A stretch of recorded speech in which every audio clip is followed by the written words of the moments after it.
What's up and welcome to another Mograph Mocast. I'm Dave. And I'm Matt. Joining us today is super tutorial man extraordinaire, Mr. Eran Stern.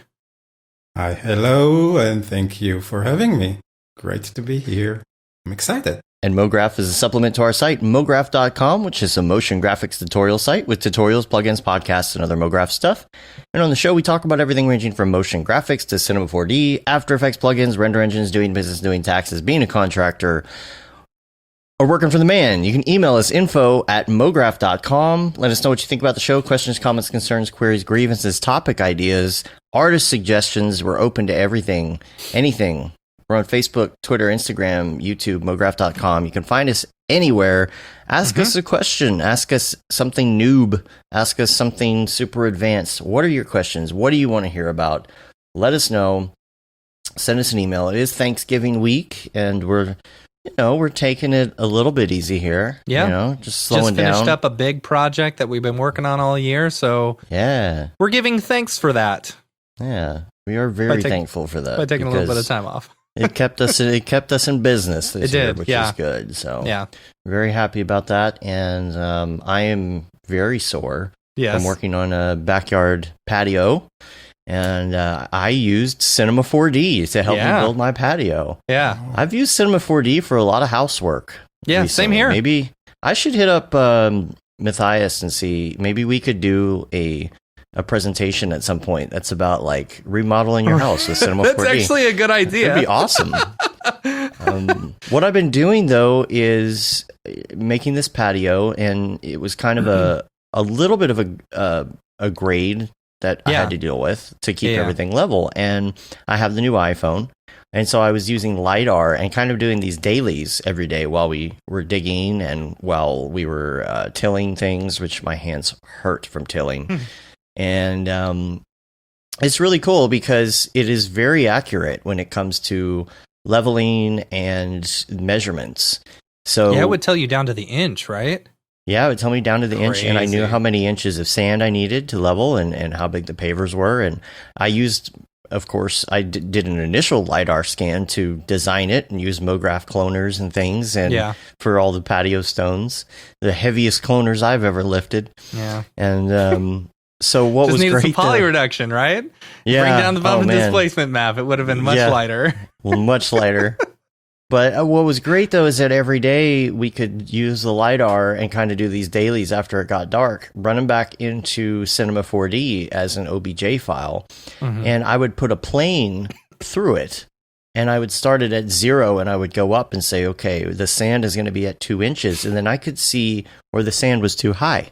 You know, the plane, you can move the plane through it, kind of intersect it and see where we had to basically dig the next day. Yeah. Which was really awesome. Like, it worked so well. I had like a pile of extra sand in an area and a shovel, and it's like, okay, this area is way too low, so we need to move this area, shift this over here, and it worked great. It worked great. Jeff says I should have used LOD for the LOD for the 5, pavers. Yeah. And then, so I'll post some pictures or something on that at some point. But a couple other notes here. We got the holiday show. We just locked in the date for the holiday show. We've been watching the past 2 holiday shows just to reminisce. Man, They're really funny. It is crazy thinking about how much has changed.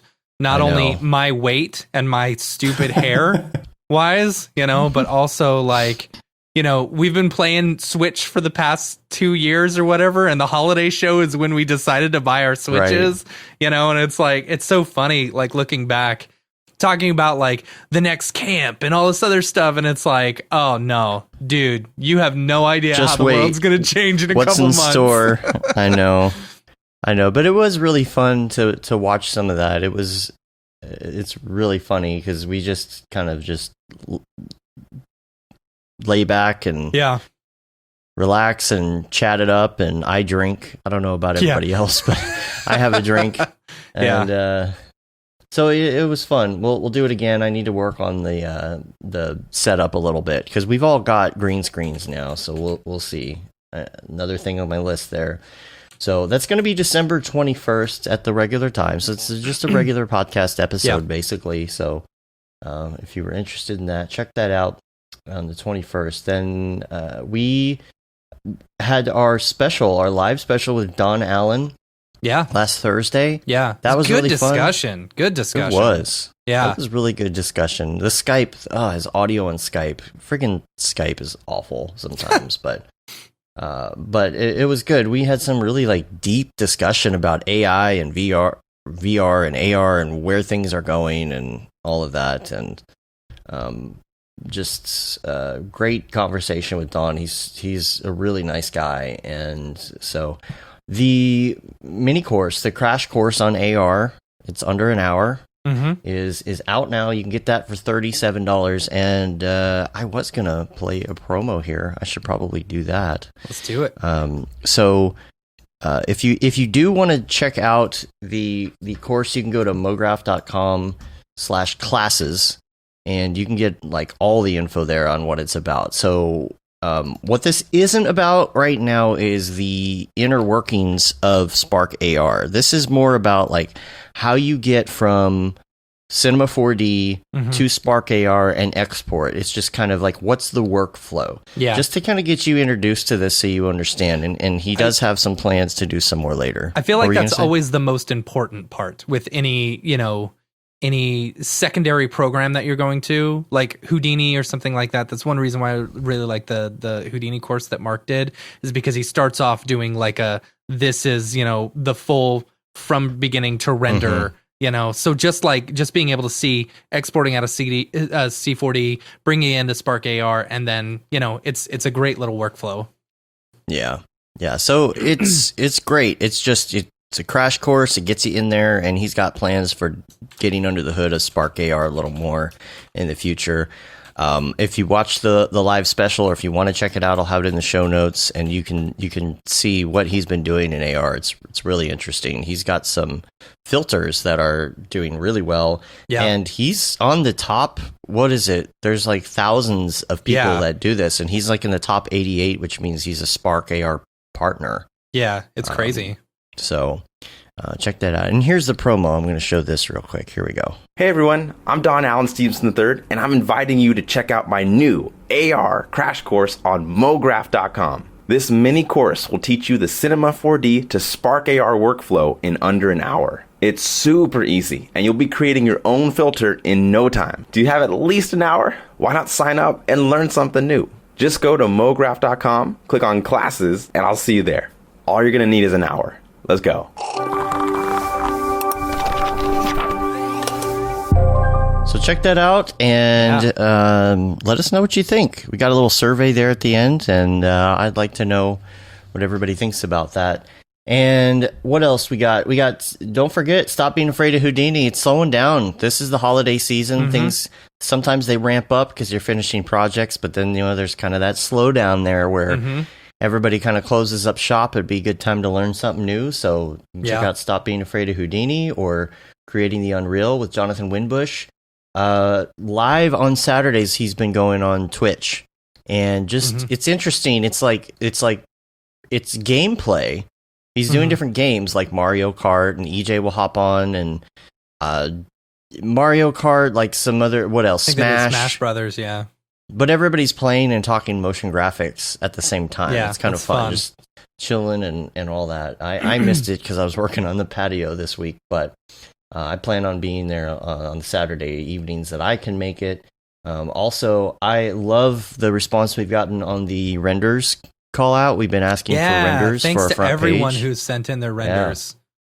Got some really good ones. If you want your stuff on the new front page in our little reel, we just want to have like stuff that the community has done, and like these are people who are heavily involved in our community, and just have something that feels like it's part of Mograph and not just like some random, I don't know, designs or something that I throw up there, something that actually means something. So if you have anything you'd like to send it to info@mograph.com. We'll be sure to credit you, of course, when we put the video in there. And videos are preferred over stills. And that's about it for that. Just a real quick, Ravcock, what's your flavor? What's your flavor?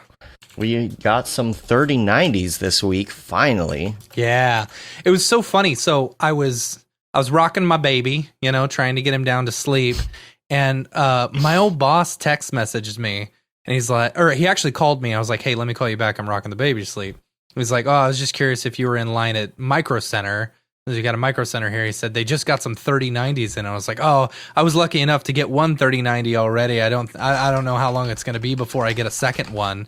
So I finally get the baby down. The second I put him in the crib, I start getting notifications from Hot Stock saying Best Buy has them in stock. So I ran as fast as I could upstairs to get to my Best Buy, so you that I threw could the baby on the floor. Yeah. Threw the baby on the floor. Yeah. But then I went to Best Buy, the Best Buy thing, and I immediately started calling Dave because I'm like, Dave, you gotta be able to get these. You got to get these, and because I have one, Dave doesn't have any, but we each want two, Right. So as I'm texting him, he's like, dude, they're here, and he's in his car trying to get them. But no, I was at Home Depot in the tiller section looking at which tiller I should buy. So I literally set my phone down on top of the tillers and I'm like sitting there like trying to use my phone. But I got to say that Hot Stock app is on it, man. It's great. So it's called Hot Stock. I don't know if there's a Android equivalent, but for free, you can select one item that you want to know about. If you want to pay a monthly thing, you could do multiple items, whatever, but they've got like Xboxes and 3090s and blah, blah, blah. And I was really worried that it was only going to like ding once and I was going to miss it because, I'm a glutton for punishment and I like having my Slack notifications go all the time for all, 500 channels that we have. But it actually just dings constantly over and over and over again. While you're trying to get it, so it's great. You definitely won't miss the notification. But as long as this has now happened twice. As long as you're like there to get it immediately, you'll be able to get one of the 3090s. Yeah, which is great. Yeah. So Dave was able to pick one up. I was able to pick up a second one, and then I also picked up an NV Link. So I'm gonna have 48 gigs of VRAM. I'm so pumped. Gosh, it's gonna be amazing. 48 gigs of VRAM. That's gonna be insane. Yeah, that's gonna be insane, dude. And they're chonky boys too. They are huge. So they're like at least another 2 inches longer than my other cards. But it'll be nice to be able to get rid of my old 980 Ti's. I can't believe you still have 980s, dude. Dude, they're so slow. They're so slow. I'm going to have noisy. 2 like killer monster machines now instead of just having like, one really good one and one just decent one. I don't know. It's nice. Yeah, it's not the 3090 with the blower. We were talking about getting the 3090s with the blowers, but they're not out yet. They haven't been released in the US yet. I think they're in Australia. I know that for sure because KCV was able to get a couple of them, but they're like also like $3,000 in Australia. And it's like, I don't want to buy them and then ship them here. The thing is that the way that the new ones are designed, the blowers, the in and out, they won't interfere too much with each other. And having 2 of them, you'll be able to have like one little slot there. It'll be fine. Yeah, it'll be totally fine. I mean, I've got a 2080, a 2070 Super, and a 3090 in my machine right now, and it's fine. I'm going to take the 2080 and the 2070 Super out, put in the 3090. I think I'll still have like one space in between them, so it'll be a breeze. Yeah, be fine. Yeah. So super excited about it though. We get them on Wednesday. Yeah. It's over Thanksgiving. You can get your render on. Right. We just finished up our big project, and I have no more renders to do. Yeah, you don't have anything to for render this foreseeable future. Yeah. Time to do some dailies, right? With some really, really, really large scenes. Right. Throw everything I possibly can at it. Get everything kit bash cells. Don't render instance anything. Yeah, on purpose. Purpose. That'd be funny. Well. All right. Well, let's get to the topics here. Let's talk about you for a minute here, Eran, and let's talk about I guess start from the beginning. You've been in the industry for a while. I was going to say, you've been around for a while. Yes. You have a lot of fans. I noticed that people were commenting on our social posts coming out, like that they've been following you for a long time. Since the Creative Cow days. Oh, yes. Absolutely. Yeah. Creative Cow. So tell us about, first of all, where you did or did not go to school and how that influenced your journey. Yeah. Okay. So, I'm a veteran almost. So I'm doing this for almost like 20 years, I guess, maybe even more. Who knows? Definitely in my first language for more. So I actually first studied business management because I thought I must own some serious education that will help me in real life. So I have a BA in that department. But then I realized that, I'm doing something that I don't like and I couldn't care less about. So after 10 years, I actually worked at Autodesk as a sales manager for 10 years, and then slowly moved to the flame, smoke, fire, inferno department, which was then known as media and entertainment. So just a little bit of a history for you. So it wasn't Autodesk that time it used to be called Discrete Logic. And then they gave up their Logic name because I'm not going to say why, but there is a joke hidden in the lines here between. And so then I work for Discrete and then Autodesk bought them. So anyhow, I decided to reevaluate my life and maybe follow my heart. And then at I'm going to say around 30, I actually started to learn design and did other stuff. So it actually was like, my first design project was in the military, in the army. So I was based, and now I'm in London for a couple of years now, but I grew and based in Tel Aviv in Israel. And at 18, you must go to the army to service for 3 years. So it's a mandatory thing for everyone. And then in order to get a degree, if you want to move in the ladder, you need to do some project. And since I was in some sort of an education base, I thought also coming from paint and drawing background. So I've used Micromedia Director. It was back at 1991, just to give you a little bit of a time framing here, because I feel like, I did a little bit of exodus to a different ship now. But so I created a short animated movie, which was a huge challenge back at these days, in terms of printing it to video. So we use Radius. Remember those cards by Radius? I'm not sure if you are old enough or young enough, whatever. Well, I used Shockwave and Director and all of that, but I don't think I ever did anything to video from that. So I don't. So Radius was a hardware actually company, which was integrated into a Mac Pro equivalent. I think it was Quadra computers. Anyhow, we've used this solution, which was basically a little bit better than just shooting the computer screen with a camera, to print it to video. And it was very, very, a lot of effort, but it was worth it. So I got my rank and realized that I found my zone. And then, due to some, motherly pressure, I went to learn the business management stuff and went to, do some marketing and sales, which actually came very useful later down the line when I actually needed more of a real world experience selling my stuff and doing other stuff. So it's actually it made sense to me. This was the beginning of the path for me. So I did a very, very long way to get to this year using the longest path possible. Yeah, I think I learned, because if you do Director and you do Shockwave, kind of the next step is Flash, of course, and I think that's really where I learned about keyframes. Yeah, same here. Yeah, it was basically one frame at a time, so every frame was a keyframe. So I think that Flash or Animate, the way it is called now, is still behaving more or less the same way.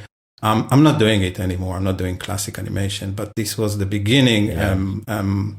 And yes, this is definitely the word twinning actually was there in the application, which we are now using for our purposes. But it was the first time that I actually saw a computer twin my work, which was great. Yeah.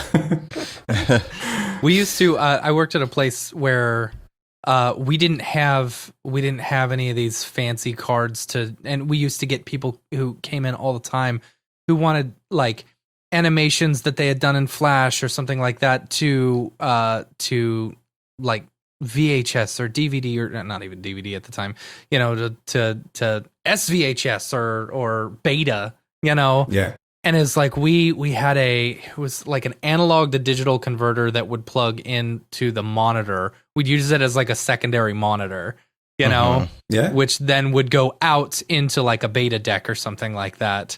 So it was almost like you're just using it as you're playing it on the secondary monitor and then just recording it straight. So imagine doing all of that with the previous generation. So it was U-matic or high band, as we used to call it. High band was the first. It was the previous generation from Sony, and there was Beta, which was, you know, something out of this world.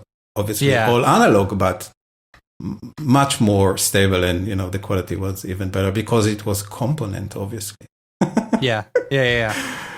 Okay, so yeah, this is it, and then I started working as an editor for a couple of years. So I worked for a few broadcasters in Israel, in Tel Aviv, and did some editing works, just, you know, learning how to tell a story for a couple of years, just doing all of the, like, you know, from the really beginning stuff of ingesting material. It was back then only Avid Media Composer, and then I used obviously Discrete Logic Edit, and then Smoke, and then finally I got to work on a Flame. So I worked on a Flame for a couple of years before going into the Adobe Desktop stuff.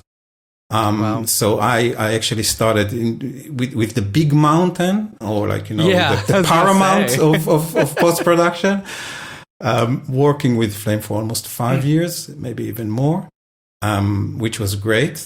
I learned so much. I mean, everything that basically I know about composition or compositing, I learned by doing it. So by sitting with clients and with Flame artists. This is the way we used to call them back then at the days. I'm not sure how they are called now. Maybe Flame operator, I heard. Very insulting, I must say, compared to Flame artist. I think it's still Flame artist, right? I don't know. It should be Flame artist. Yeah. So yes, I'm considering myself as a Flame artist, or at least a retired Flame artist. And it's very interesting the way that actually Autodesk are building this Flame. It's actually a machine that if you're working, and I specifically call it a machine and not a program or a software, because it is baked within specific hardware. And the way that it worked until these days, I think, with those 6 major buttons, is that if you're working with a client behind your back, there is zero chance that he will understand anything that you are doing. That's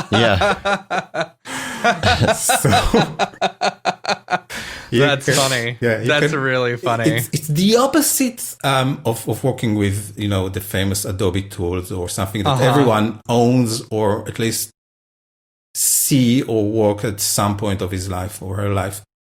So it was really a unique experience, the way they're building it. And this is, of course, I think one of the reasons they can charge so much. Obviously, it is, or at least it was ahead of the curve those days. It could do things.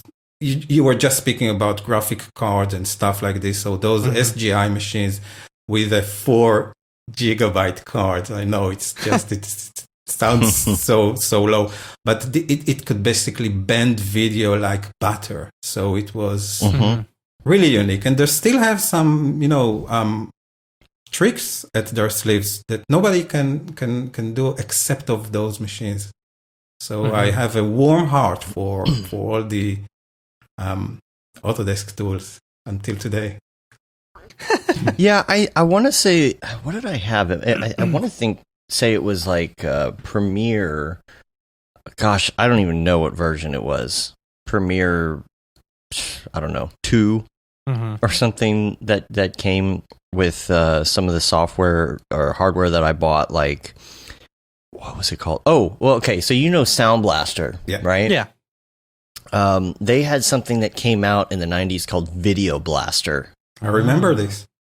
Yeah, and that was like game changing because you could use Premiere and you could actually export it. Because back in the day, it's weird because when I first got a computer, it actually just by default didn't go to a monitor. It had a like a regular video jack on it, like composite jack. So you could export the stuff that you had on the really old computers because you could just plug it into a VCR. The Amiga also had the same thing. Actually, the Amiga was one of the best video cards computer ever built.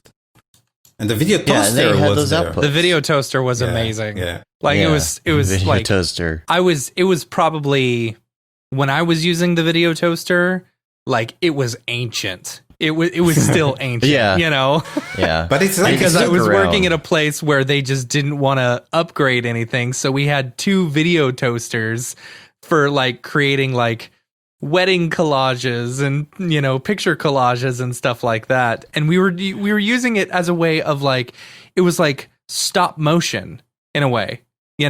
So like we'd have the toaster and we'd have a little button that we'd hit and it would take a picture of the picture, and then you'd do it again and do it again and do it again. And then just go through and set them all to like 3 seconds with dissolves, and then run it into a VHS machine and just hit record.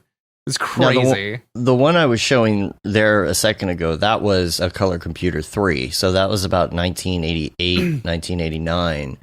But it was really great to get a Video Blaster because it allowed you to find the output. Because like when regular PCs finally did come out, they just didn't have a way to output at all. So I was having to like record the screen anytime I wanted to do a recording of a graphic. Like I had Autodesk Animator. Do you remember Autodesk Animator in DOS? Of course. So my brother and I would create stuff growing up, but then we didn't have a way to export it. So we actually just recorded the screen with a video camera. That's all we could do. Yes. And with all the flickering, it's amazing. Yeah. Yeah, you had no way to like there you sync go. the 50 and 60 flickering. hertz. This is the reason why we have different outlets in the States and other places. I mean, Japan, of course, and the other places in the world.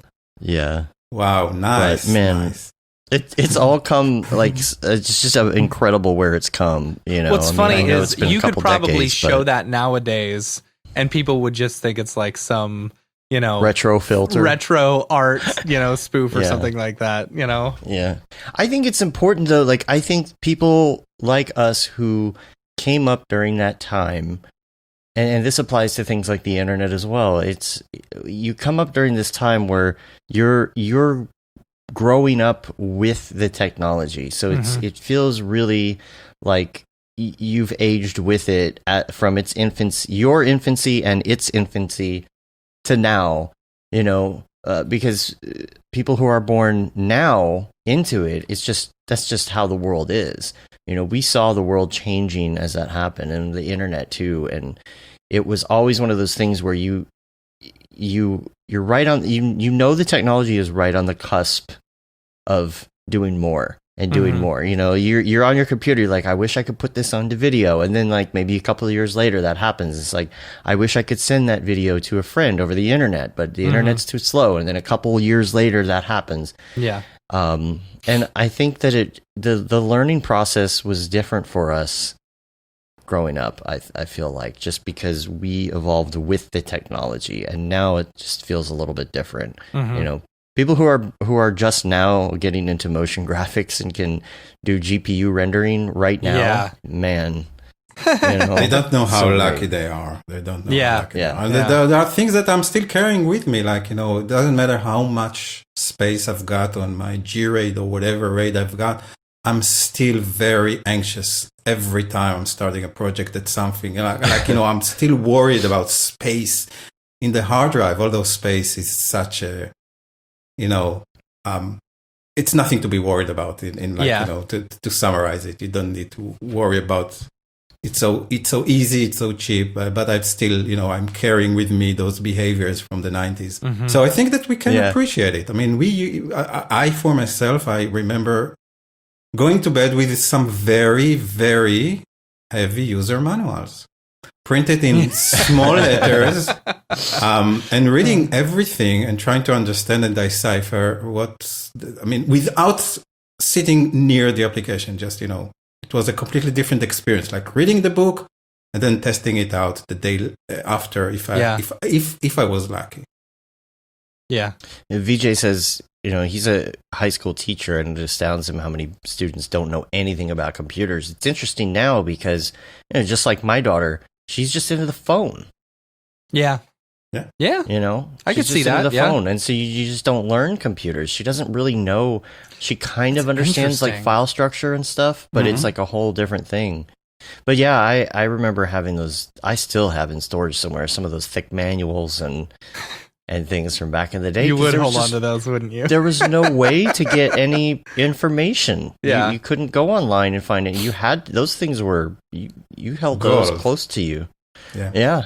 Yeah, I remember I've got a shelf with all the applications lying in the nice boxes. And I must appreciate the design that came, you know, with all of these things, like, you know, the packaging and all of the attention and the details and the colors. And I really like it. I much rather having those. Maybe it's just me. Like a personal preference. Yeah, personal preference, or just remembering the past and loving it. But you know, all of those things that you can actually hold in your hands, you actually had. I mean, for me personally, the feeling that I can hold the CD-ROM of whatever application it was, I felt like I own it, although it was it was never mine, and it was never stable. Yeah, you couldn't get those updates that, you know, it was hard to get those. Oh my God. I think that I spent most of my grown-up life before, you know, reaching this stage behind the computer, babysitting it and doing all of those, you know, things that, you know, to make it please work. And you know, I'm not going to go into this, but I have a lot of white nights suffering from Matrox drivers, for example. Oh, that's funny. Yeah, do people even know what a floppy disk is? Yeah.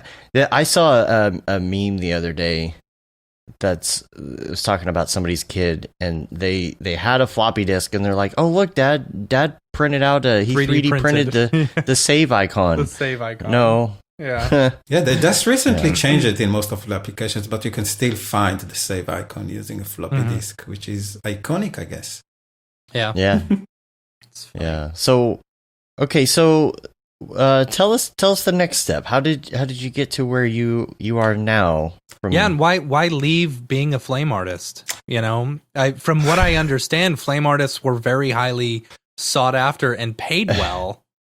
Most definitely. So there wasn't any problem in this department. I was actually earning very nice, and but client just got up to my nerve. I couldn't stand them anymore. Just to be brutal and short. I was getting, you know, because they are paying so much, they think that basically they are owning you. Yeah. So they can, Yeah. And they are right. They are correct. They are absolutely correct. Those like high-end commercials or visual effects, really at the edge of the cake, the pinnacle of visual effects are really expensive. Still are, and I'm glad that there is a little bit of a differentiation to these days. But I couldn't, I couldn't find myself like working hours upon hours, taking instructions from people who are not my cup of tea or my cup of coffee these days. Actually, those days, this is today's cup of tea. I must, because I need to respect the queen and everything. But just to be on the serious side, I figure out I need to just take a break. So I took a couple of years figuring out what I want to do. And then I found out, luckily, I got invited to teach at the university in Jerusalem. Cool. So it was the Hebrew University, for those of you who know, or maybe heard about it. And there's like a very famous institution, I guess one of the best one in the world. It's called Bezalel, and it's for graphic design. This is obviously now it's called visual communication because you need to market it better. But back at the days, it was just called plain graphic design. So I was asked to teach some courses there. And then I started teaching software. So I started teaching, the things that I worked on, which was Photoshop, Illustrator, and combustion. Believe it or not, this was like, from me, it was an easiest way to go from the most expensive Flame to some desktop application, which was more or less using the same tools. So I taught combustion for like 4 years, I guess.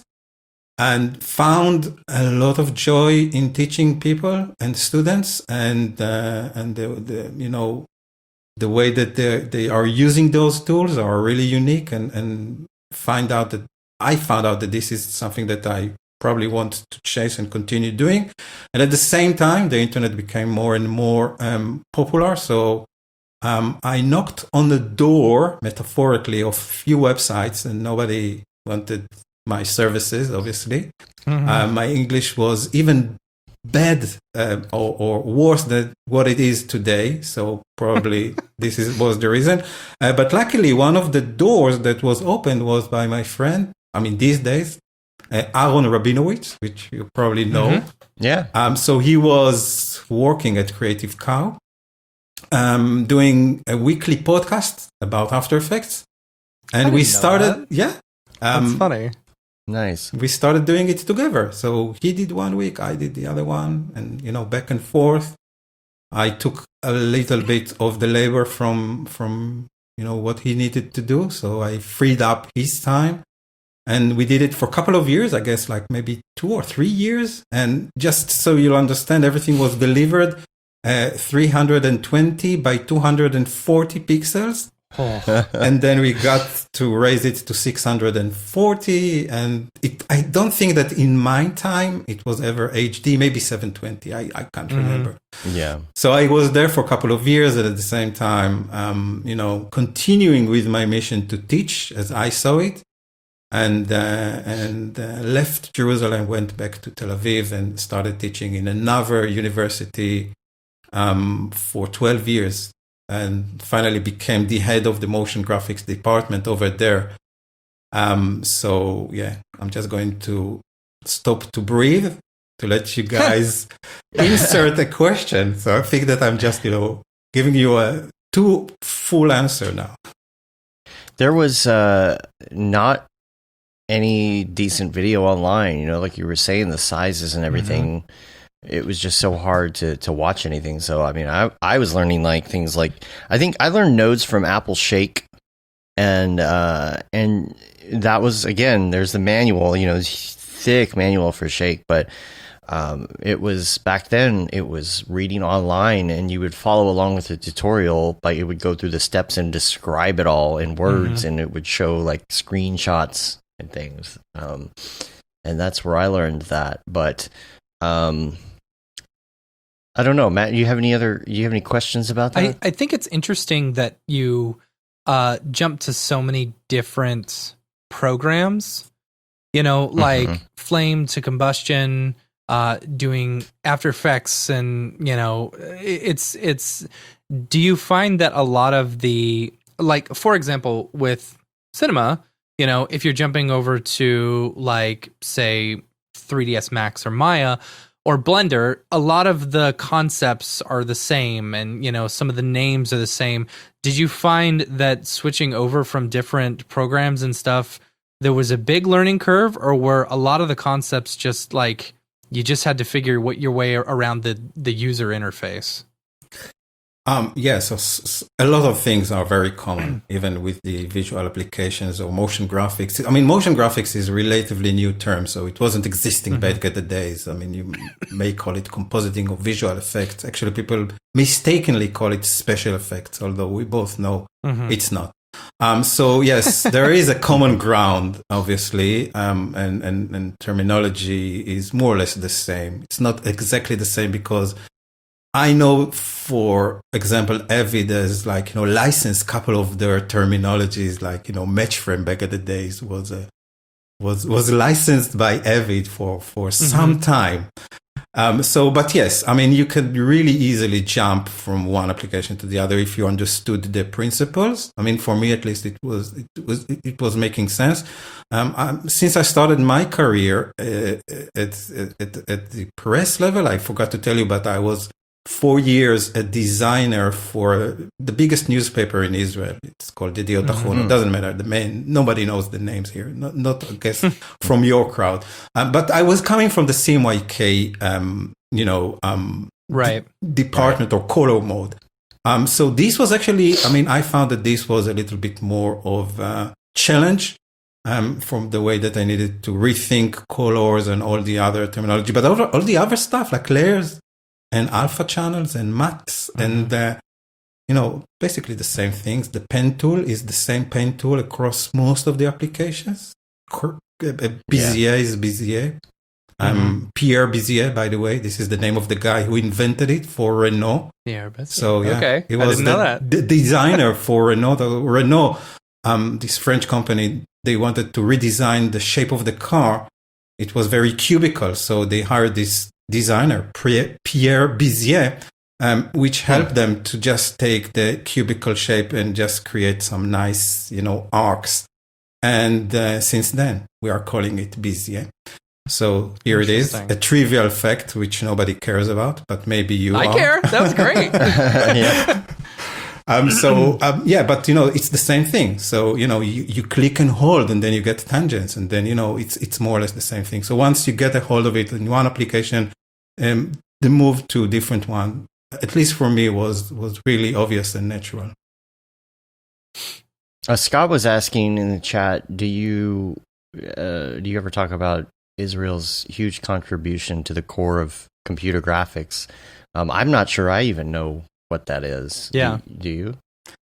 I know that there is. I'm not sure exactly what it means, but there is big community and industry in Israel for high tech. So they got couple of, Apple got a very, I'm not sure if it's a secretive place, but, a very impressive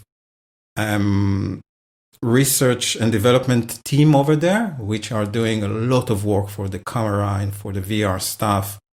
I never talk about it personally because I'm not part of this thing, but I know of it, and there are a lot of people who are very talented. A lot of Microsoft technologies came up from Israel, from Ra'anana, for what it's worth, which is a city in Israel. So yes, the high-tech community there is flourishing for years now, and there are so many talented people. I think that the main engineer now who works at Apple, the one that just launched the M1 chip, is an Israeli guy, Johnny something. Can't remember his last name. Sorry, Johnny, if you hear me. So this is pride, obviously. I mean, a lot of sharp minds are coming from there. A small country in Asia. He said it has something to do with the textile industry initially, too. Interesting. Myself? I'm not sure. No, the contribution to computer translate the data from the textile machines to a visualization process. Oh, maybe. Oh, okay. Interesting. All right. Yeah, I'm not aware of everything, so I'm just like a single track mind that only concentrate on motion graphics, After Effects, and keyframes. I haven't heard about it. Yeah. So I guess. There was another question, I thought. Did I miss it? Do you think the term motion design is helpful rather than motion graphics? I think it's just the way, I mean, yes, it's more sexy, obviously. So this is you've got this, obviously, this is an advantage. I think it's better describing the niche. We need to remember this is a niche within a niche. So we are thinking that we are the center of the world, but we are very, very small. It's very true. And if we are comparing our industry to the games industry or even the books and music, we are nothing. So yes, it's I think it's when I'm looking at my past, I used to print business cards. So every year I change my title and finesse it more and more and more until I got it completely right. So I think that this is like, one of those things that better articulate what we are doing now. But, it's the same thing. Like my father still, if you ask my father what I'm doing, he will probably say he's doing this Mickey Mouse thing. This is as far as he understands the Mickey Mouse thing. Right. This is what it does. So, and it's very, very accurate in the way people are thinking about it. It's the Mickey Mouse thing. This is like, the back to the basics. We are just moving stuff, making it look as realistic as possible, with as less work as possible, I guess. Mm-hmm. Scott also wants to know if there's a comparable product now to Flame, or is it just considered like After Effects now? I mean, I know it's still around. Is there an advantage to using that stuff now? Yeah, definitely. I mean, I think they are selling it. I'm not exactly sure, but I haven't visited Autodesk website for a long time now. But from what I remember, it is a subscription-based model, like everything on Earth now these days. So it is. It makes a lot of sense. It makes a lot of sense. It is with the right hardware. Still running on Linux, I think. It is a beast. And it is much more capable machine in terms of, if you compare it to After Effects. But it's a different way of thinking. It's a node-based compositor. The action model that they have there is miles ahead of the curve, if you ask my opinion. It's very similar to what Nuke can do in terms of if you familiar with Nuke or Shake, which is something very similar, or Fusion. But I think Flame is still better. I think that Flame still has better 3D to 2D, 3D and 2D integration tools. It's much more capable, and again, it feels like you are working with butter, not with pixels.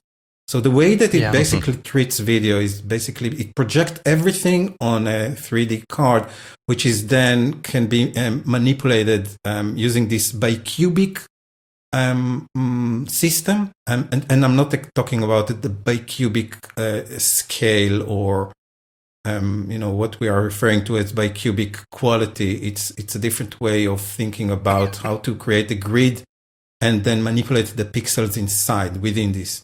So they have, I think, the best projection system in the industry. Arguably, obviously, Nuke also have a very, very decent, if not, equivalent system. So yes, there is a sense to it, but again, it is a steep learning curve, and I'm not certain how many post houses are using it. Obviously, these days, when working with clients, I don't think that you can justify it because back in the days it used to cost almost like a house, so you need to take a mortgage to buy a Flame. It's still $4,500 a year, which is a lot of money. Subscription, that's a lot of money. A lot of money. Yeah. They are there on their ivory tower. Ivory tower. Still there. Yeah. What are you doing now? What is your day-to-day like? So my day-to-day is I'm running my website, obviously. So I've I'm selling courses. I'm doing a lot of courses in my first language, which is Hebrew. Still keeping it updated to every version that comes out. So I'm offering full courses for Photoshop, Illustrator, Premiere Pro, and After Effects, which in all of these applications, I've got a master degree, an equivalent to a master degree.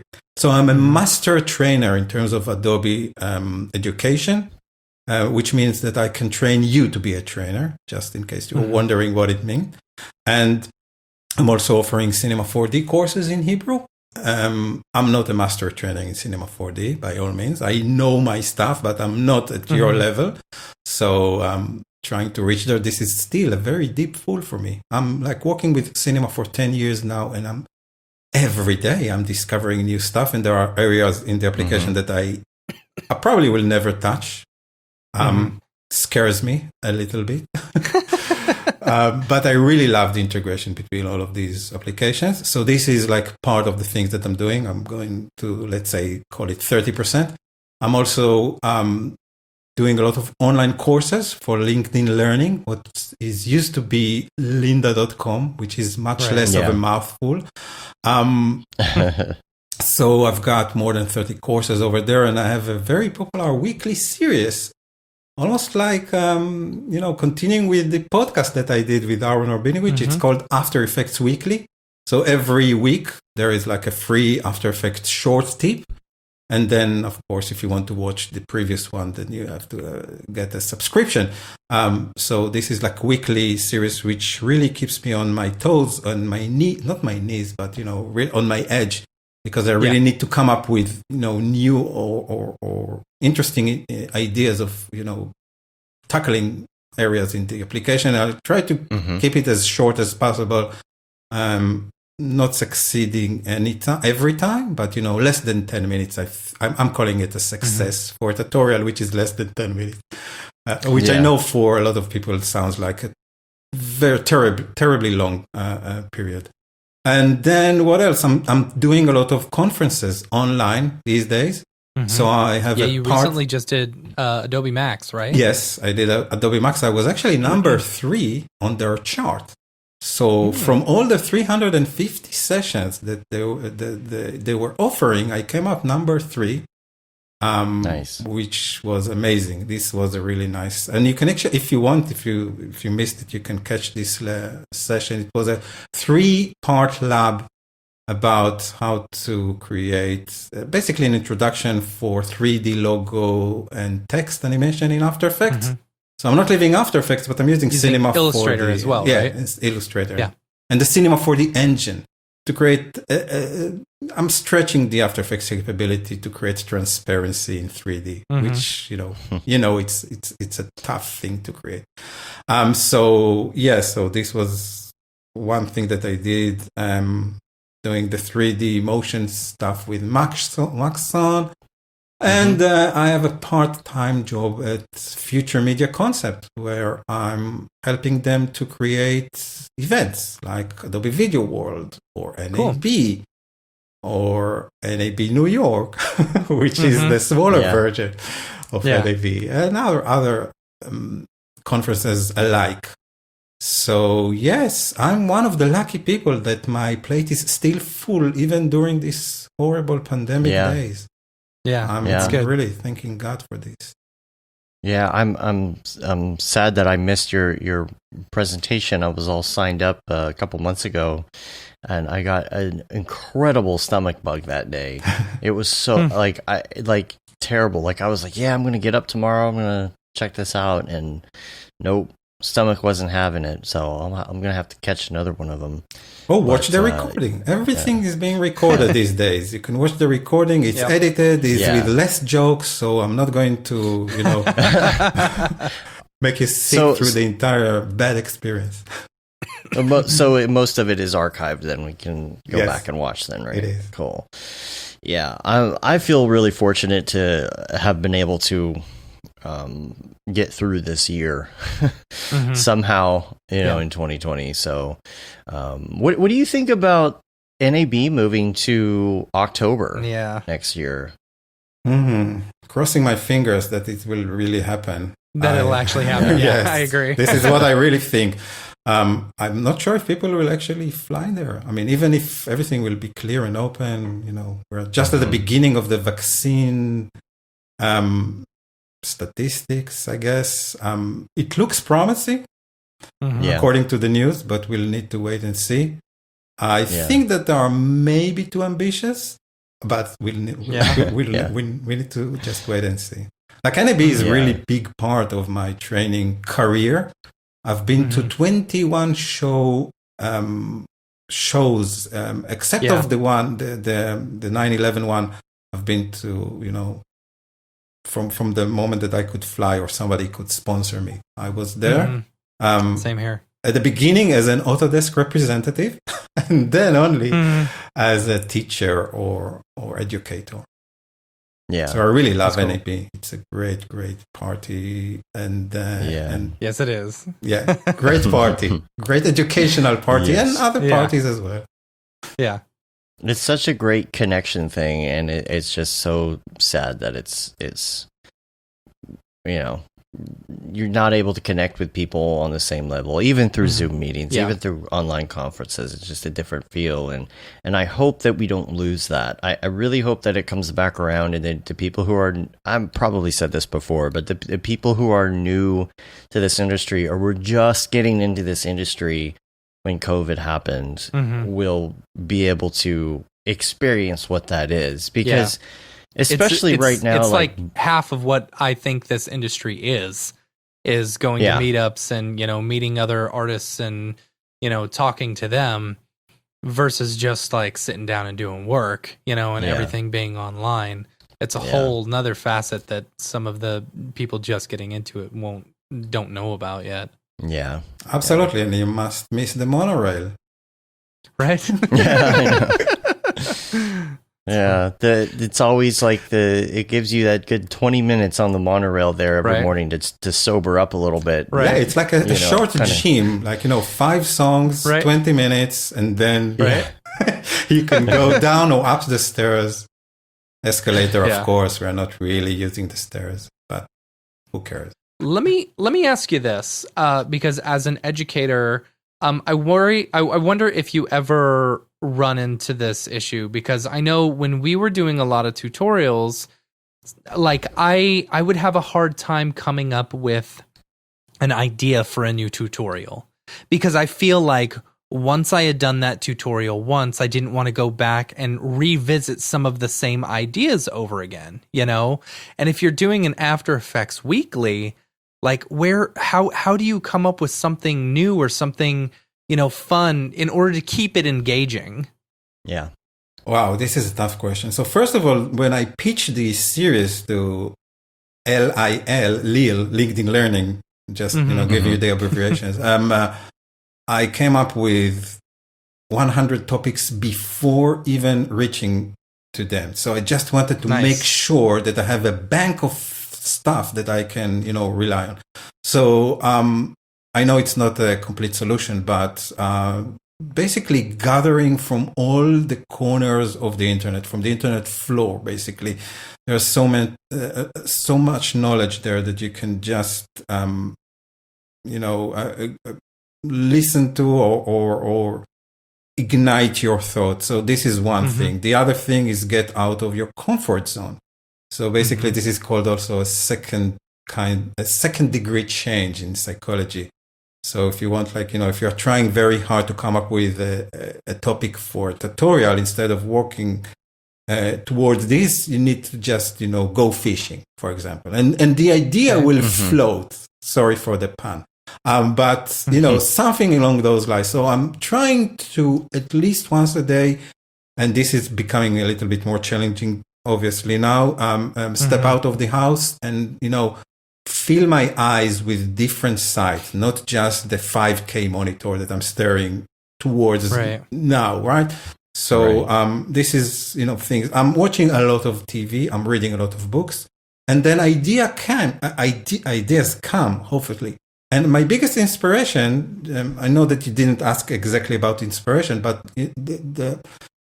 I found that, you need to come up with some sort of a zone mode that, ideas can just, come up to you. So for me, it's music. When I'm hearing music, a lot of ideas just come up to me. So basically, this is just a mixture between all of these things.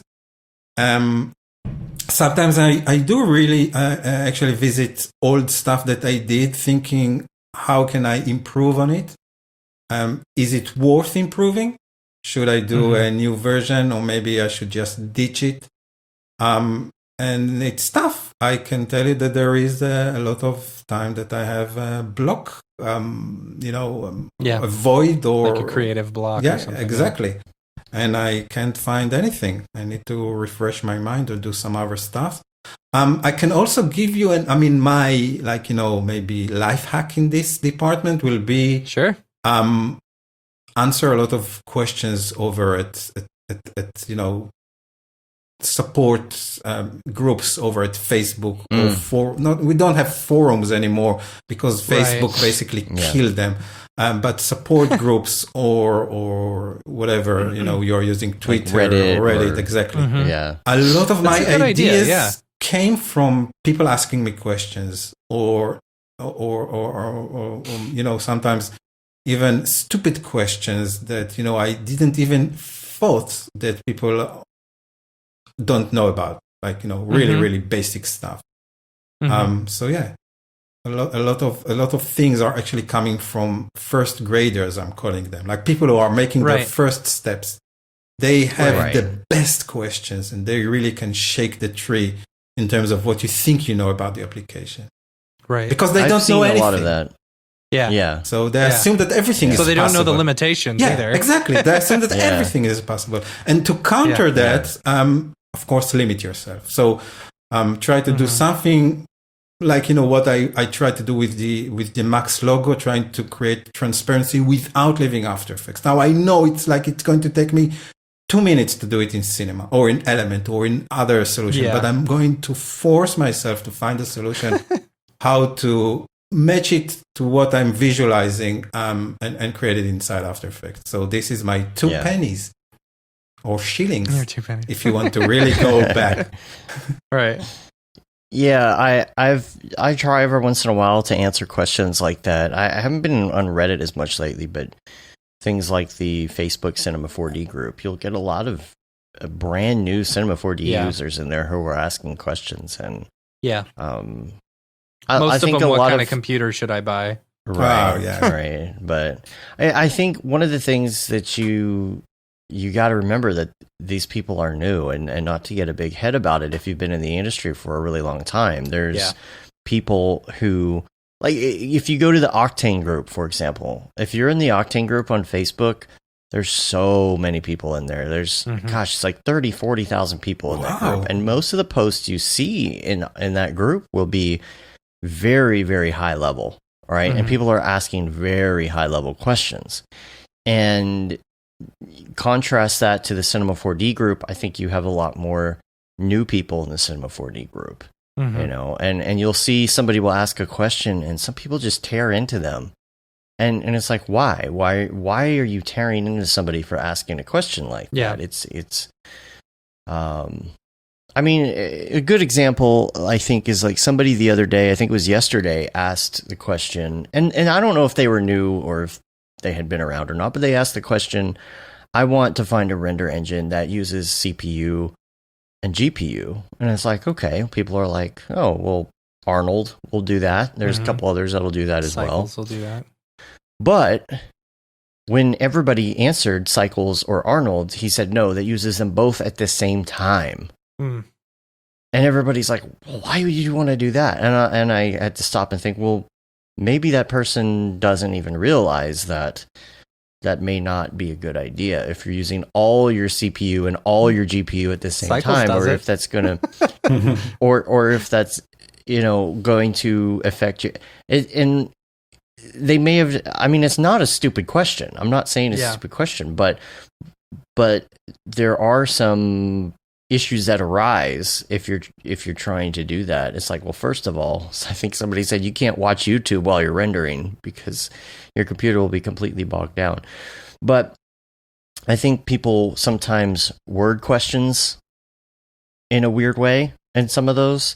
And so you kind of have to ask the questions that kind of rein in why are you asking this? And like, what is your end goal here? Like, what's the reason for this? Just to really understand, instead of just immediately judging what they're asking and saying, well, that's dumb. Yeah. I see a lot of that. And I'm like, okay, let's actually go through this and answer your question and figure out why you want to do this and why you should or shouldn't do this, and just help people that are starting out. Like, there shouldn't be any dumb questions. And in fact, Reddit does that.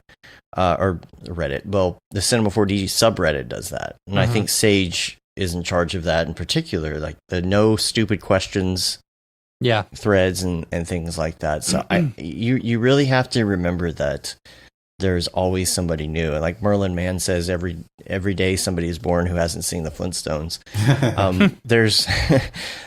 There's people who are brand new to this. So just think back on where you were when you started and not knowing. I mean, I didn't know anything about video cards back in the day. You also have to keep in mind, if you set that, if that precedent is set to where people don't feel like, if people don't feel like they can ask dumb questions, then as you grow as an artist, you're still going to feel like you can't ask dumb questions. I can't tell you how often I ask what should be like noob level questions in our Slack because I just didn't know. For example, like rendering out X particles in standard renderer. I had no idea how to do it. Because you've never done it before. Because I've never done it before. Yeah. I've always done everything through Octane or Redshift. You know, you just add a tag and you're good to go. I had no idea that X particles had their own materials, you know? But it's like I've been in cinema for so long. It's like, and that seemed like a noob question, and it kind of was, but, you know, sometimes I get worried that, oh, I'm supposed to be a quote unquote professional, that I get worried that I can't ask those questions as well. Right. You know, because you don't want to be like laughed at. Right. Exactly. You know, Matt, should feel comfortable. What is like, you know, my favorite thing to do sometimes when I'm like, you know, dry and don't have any ideas, I'm trying to figure out a topic that I think that I'm masterful. Like, you know, I know everything about it and I'm going to watch a tutorial about it. And I'm always amazed about things that I thought I knew, and I'm actually learning, you know, basic stuff that I assumed that, you know, and there's like, you know, I can actually remember a few of aha moments when tackling these things that I thought that I know everything about, and then watching another person explaining it in his own way or her own way, doesn't matter, and find out, oh, actually, this makes much more sense now. And then when I'm teaching, I always remind myself, I'm calling it the American way of assume nothing. You need to assume that your audience doesn't know anything that you're talking about. Absolutely. Like, you know, it's always a good thing to explain everything, which also makes the tutorial much longer, but at least you know that you are doing a thorough work. Yeah, I agree. It's hard to find that sometimes, and you've done this too in designing a presentation for someone like Maxon, so to present. Sometimes it's like, oh, is what I'm doing not high level enough to be a Maxon presentation or something, right? And you have to step back and think.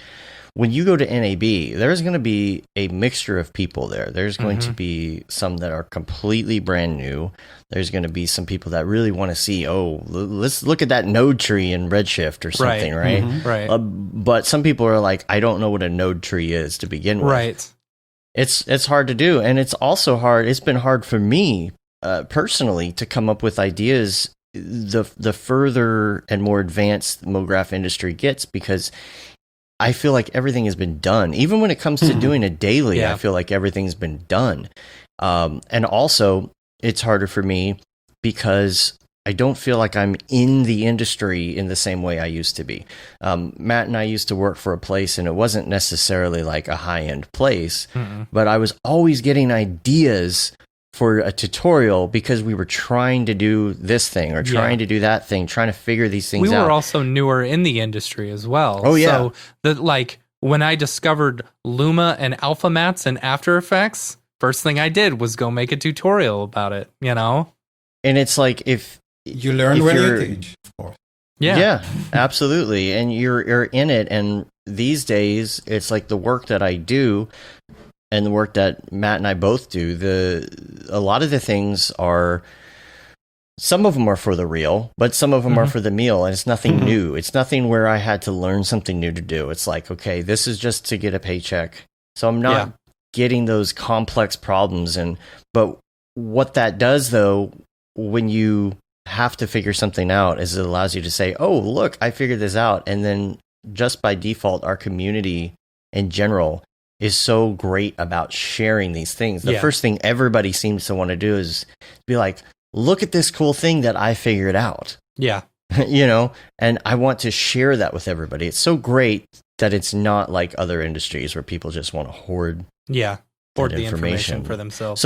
So how do you I mean, you talked about how you get those new ideas and things, but how do you progress Are you That's a good doing idea. client stuff? How are you progressing in your learning besides teaching, I guess? Mm-hmm. Yeah, so always trying to keep a passion project in the background. This is what I learned. That's cool. Always. This is also showing me how much I don't know, because I need to figure the things out. And sometimes I can monetize out of it if it comes decent enough. So this is one thing. I also try to take client work, but very, moderated. So very, very, only things that really makes me happy. And things that I really like to do, or things that, I was approached by the Manchester Underground train to create some sort of a project, which was awesome. I mean, most of it was basically just, graphic design solutions, not even animation, but it was so not my forte, my comfort zone. Which is, things that I really, all the things that I fell in love with were at the beginning were not my comfort zone. The things that I reacted passionately about, I wanted to do things like this. And this is exactly why I think that there is still a gap, which I found a little bit frustrating, between what I'm seeing out there, because, people are doing amazing work. And it's not just people. When I'm comparing the things that I'm watching on the TV, obviously theater, not a lot of new releases out there, but even the last year, and to what I can create, the gap is still huge. And the thing is, I'm talking about it just because a lot of my clients think that if there are, and by client I mean students, if they are going to buy a course or take one of my courses, they're going to be able to reach this level. And there is this gap of things. And, Ira Glass, he spoke about it, probably heard his talk. There is also a Vimeo clip about it, when he speaks about, the gap between what you think what you want to create, and what you think about your work in your mind, and what you can actually create. So this gap is also and always a fruitful ground for me to create. So yes, I take client work, but moderately, and I'm doing passion projects and answering questions. This is how I try to progress, and basically try to concentrate more about the things that I love to do, and less about things that I need to do. So try to juggle, wiggle between these. So what do you have coming up next? Do you have any passion projects you're working on, or new courses, or? So, yes, there are a couple of things that I'm doing. I'm teaching this preparation class for Adobe for getting an After Effects certification. So this is something that I finished developing. I actually did a couple of them, and now it's going to be running for the entire year. So hopefully each month I'm going to teach one class. This is a full day training. So at the end of the day, my promise to you is that if you'll take the test, you will pass. That's it, as simple as possible. And it's a little bit of a nasty test, because it's not just it's not just about how to know After Effects and what buttons to push. It's motion graphics with After Effects. So you need to know a lot of things in terms of licensing and animation principles, and a lot of theory. So I'm really proud of this project, and hopefully this is also going to benefit some dollars or pounds. Another thing that I'm doing these days is developing a training for Adobe. This time I'm not going to record it. I'm just going to to create the curriculum and to design the course. It's going to be a very intense. Not intense is not the right word. Something I'm trying to find the word. It's for Premiere Pro, and it's going to approach novice users and hopefully take them through all the important stations in the application that Adobe think are important. And I have to agree, because they are the commissioner here. So yes. And then at the end, they will know how to use the software, but it's more than what you will expect to find on the internet floor in terms of, free tutorials. It's also going to be like a deep dive. Yeah, it's some sort of a deep dive. I guess this is the right terminology. And it's going to be recorded in 5 or 6 different languages. Wow. So it's a huge project. So this is something that I'm working on these days.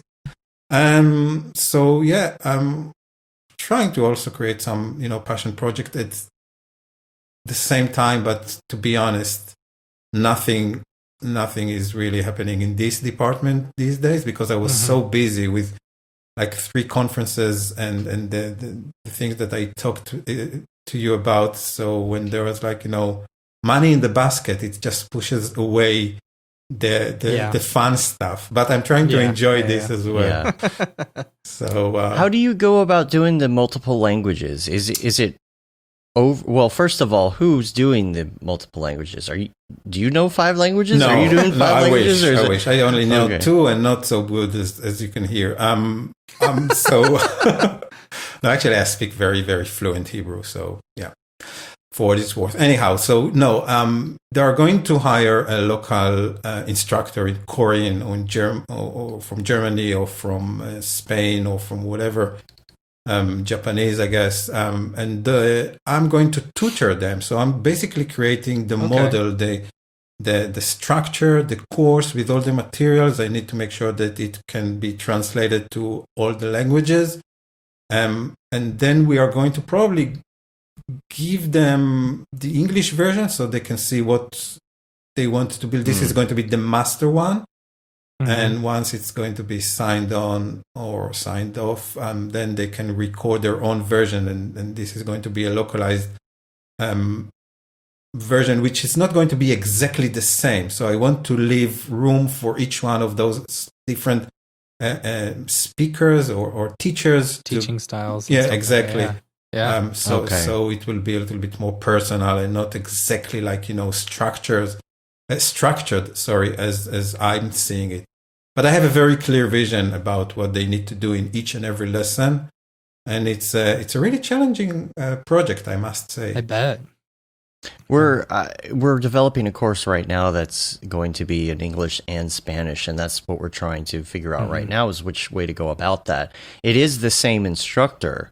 So we don't have to worry about teaching style or whatnot, but we're like, okay, is this going to be, are you going to go back and overdub your own voice? Yeah. Or are you going to record each one of these twice? I suggest that he will record it twice. It will be much more natural. Yeah. From experience, I'm saying, because I have some experience in multi-languages, multi-language, so I know how it looks. I mean, it may look like less effort, but at the end of the day, my advice will be to just re-record it, even if it's the same person doing it all over again. Yeah.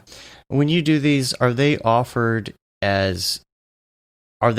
separately? Like, would you, if you wanted it in all languages, do they all come with the one class, or do you buy the one that? No, this is sponsored by Adobe, so everything is going to be offered for free. It will include the exercise files. So we actually commissioned some, we shot some special things for this series all over the world, actually, from Amsterdam, here in London. You can guess who did this part. From Tel Aviv, from New York. So we've got tons of great footage, very high quality. We figure out that it will be better and even probably in its best quality to do it on our own and not rely on even Adobe stock, because when you are doing this kind of a project, you want everything to be in the same camera with the same lighting condition, trying to give some narrative to the footage and not just mishmash the whole thing into some some storyline.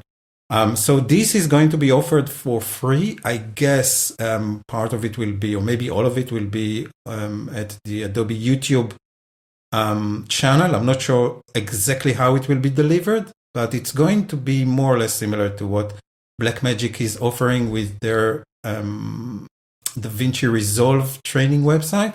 But it's not going to be exactly the same. I'm not going to copy them, obviously. They're just giving 2 hours of one big master tutorial. We are going to slice it a little bit differently.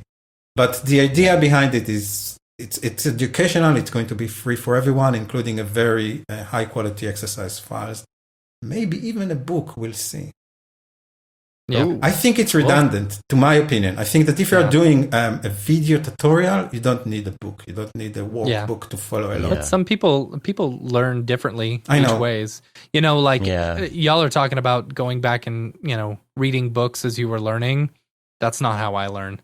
I wouldn't have been able, I would not have been in this industry had it not been for tutorials teaching me how to do this stuff, you know? Yeah. I can see the reason why it's beneficial when you're teaching in class and you've got like maybe 100 people who are following you. I mean, this is my personal experience when speaking over at Adobe Max. So a workbook is very beneficial to these circumstances because sometimes, you know, people are ahead of you. Sometimes people are just, you know, a few pages after. But when you're on your own from your comfort of your house on your laptop or whatever you are working with this, a tutorial and maybe another screen with the application should be enough. Yeah. I agree. Hi, my name is Sashia Dumont. I'm a writer, actor, and filmmaker. Hi, my name is Paul Robinson. I'm a director, DP, and filmmaker. We are the creators and hosts of the Go Gorilla Filmcast, an online source for all things indie film. We are a husband and wife film team and co-owners of Sen3 Productions, and we started this podcast for filmmakers like ourselves who were producing on micro budgets with skeleton crews. Go Gorilla is a weekly podcast that features various talents in TV, film, and web series productions. We've interviewed filmmaker powerhouses like Kestrin Pantera, Richard Raymond, Alex Ferrari, Cassandra Ebner, and Ryan Connolly. Amazing actors like Hannah Ward, Lou Taylor Pucci, Chris Wataski, and Eileen Gruba. Groundbreaking cinematographers like Jody Lee Lipes, and Jessica Lee Gagné, and many more. We also offer weekly reviews of our favorite films and shows, which vary from low-budget first-time filmmakers to A-listers and everyone in between. Go Gorilla is proud to announce that we have officially joined the Mograph Podcast Network. So if you love filmmaking as much as we do, tune in every Sunday for a new episode of the Go Gorilla Filmcast, your source for all things indie film. Now available on the Mograph Podcast Network.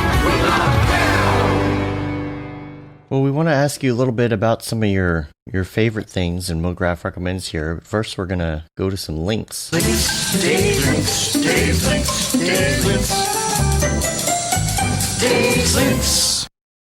Number one is, number one, Lights Camera Render. Lights Camera Renderer. This is Adobe.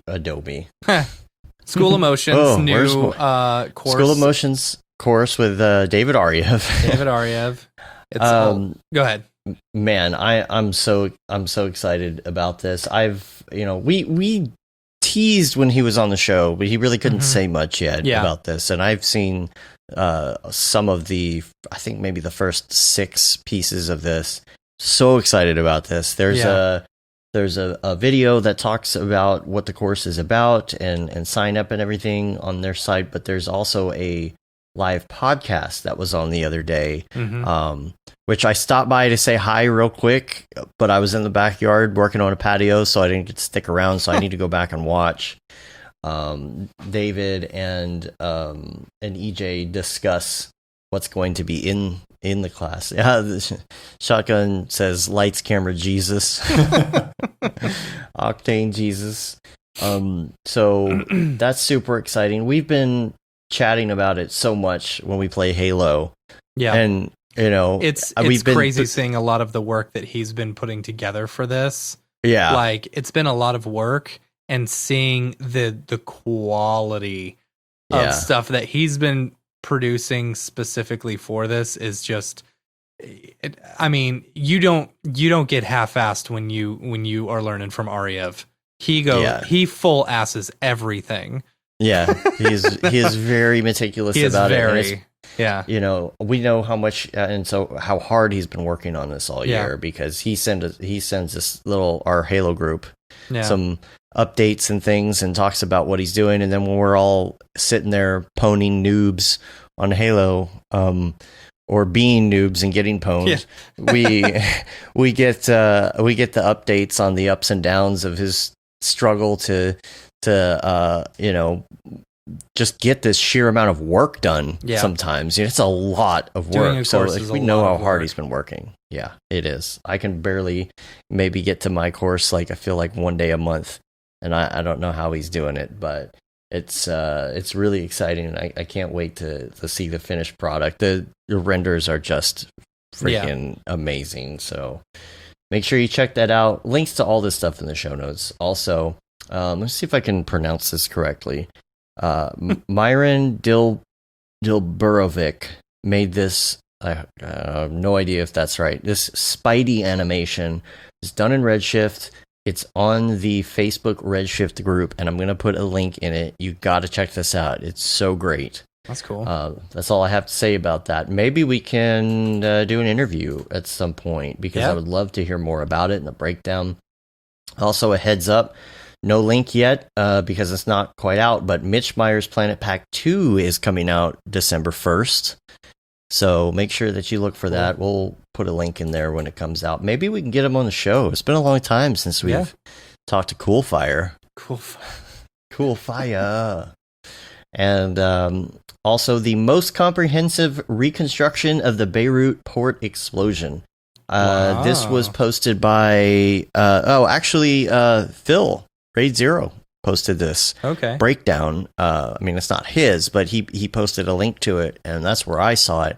They took all the video, all the photos, all the information about the explosion, and they recreated in 3D, like the warehouse and where the different things were placed in the warehouse. And it was this, it's interesting to see. It's just incredible circumstance, and just, I don't know how to describe it. Everything went wrong. Everything that went wrong in this, like ammonium nitrate storage with fireworks in another area, and people not taking care of the warehouse properly, following protocols. And then it also shows like how they reconstructed it. It's just absolutely incredible to see how they did this. So check that out. Also, if you haven't seen the Cyberpunk 2077 music video, No Save Point, yet, wow. Pretty killer stuff. They got it behind the scenes. So make sure you check that out. I think the behind the scenes is on Twitter. A breakdown that David Ariev posted from the Queen's Gambit, which, according to what I heard this morning, Queen's Gambit is like the highest rated show on Netflix that they like original series so far. It is so good. I'm gonna go watch it again. It's so good. I had such a hard time with the first episode. It was, oh man, I wasn't in the mood for something slow, I guess. It's not that slow. It was pretty slow. If you get into it, it's not that slow, but it gets really good. And just enjoy the cinematography. Yeah. You know, I mean, just enjoy all of it. It's so good. Like I don't even know really why, but it's just so good. It's everything, I guess. The writing, the just every shot that they did. There's so much that is in it that you don't even realize is VFX or compositing or anything. Just and you don't need to know chess to enjoy it, which is brilliant. Right. That's good. Yeah.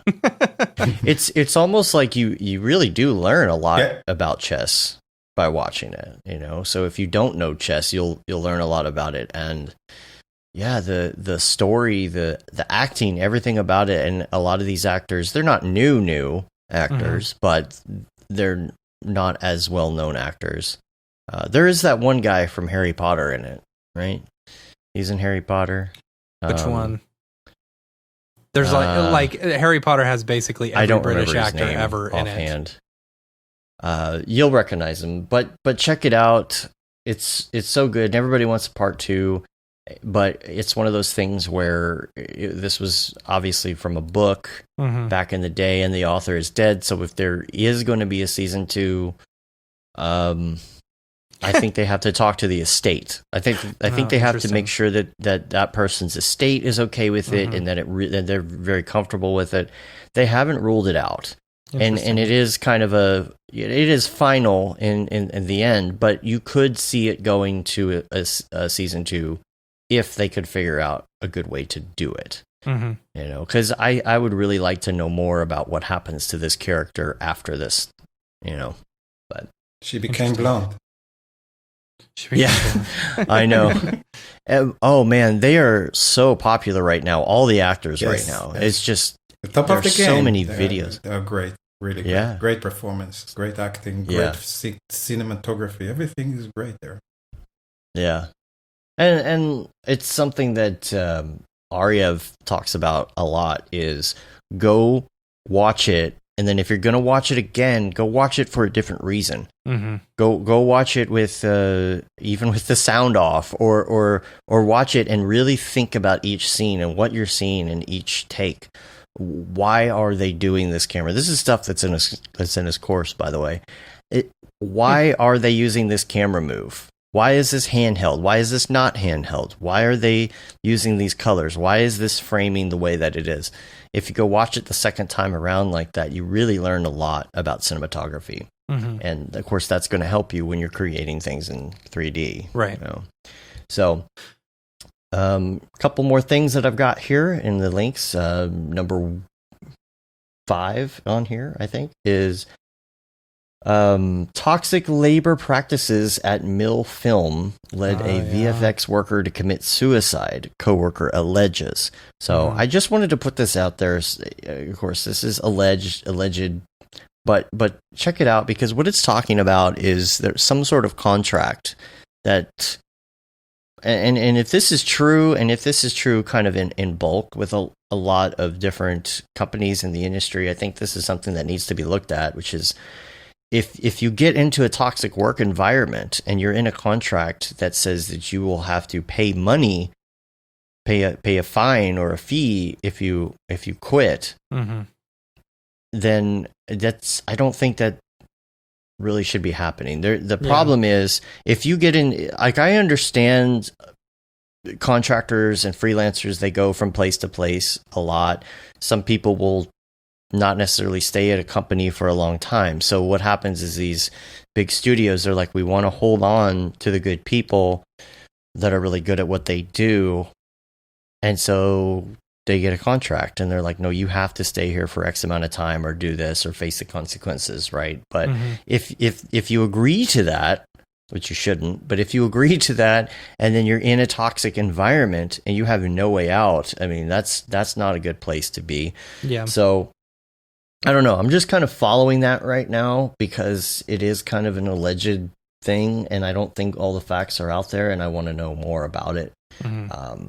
But yeah, you should never be in the position where you're doing so much work and working 80 hours a week and there's no way out and you commit suicide. I mean, that's awful. Yeah. Like if this is the situation, if this is where it's going, if labor standards are not held accountable, these studios aren't held accountable in any way, shape, or form, I don't think that's good for our industry at all, obviously. I agree.